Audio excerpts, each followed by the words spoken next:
मुलांनो, स्कॉलरशिप मध्ये एक प्रश्न येतो. कशा प्रकारचा प्रश्न असतो तो? What is the phonic sound of dash dash. म्हणजे तिथे अल्फाबेट्स असतो.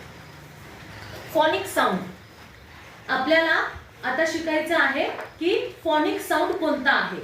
फॉर एक्झाम्पल मी तुम्हाला सांगते, डी हा अल्फाबेट आहे. या डी चा फोनिक साऊंड काय होत असेल? तर डी चा फोनिक साऊंड होतो ड. डी चा फोनिक साऊंड काय होतो? ड. अशा प्रकारचा स्कॉलरशिप मध्ये प्रश्न येत असतो. What is the phonic sound of तो अल्फाबेट. ठीक आहे, तुम्हाला समजलं. म्हणजे मराठीमध्ये त्या इंग्रजी अक्षराचा उच्चार काय होतो हे तुम्हाला लक्षात घ्यायचे. आणि त्या परीक्षेमध्ये 4 ऑप्शन्स येतात. त्यापैकी जे उत्तर बरोबर असेल त्या उत्तराला तुम्हाला काय करायचंय? गोल करायचंय.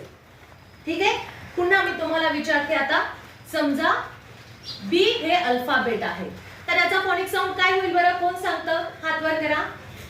कुणाला सांगता येईल बी या अल्फाबेटचा फोनिक साऊंड? हा रोहित, सांग बरं बाळा. बी या अल्फाबेटचा फोनिक साऊंड काय होईल? ब. टाळ्या वाजवा त्याच्यासाठी. ब. शाबास. आता एफ या अल्फाबेटचा फोनिक साऊंड काय होईल? हात वर करा. हा, कल्याणी सांग.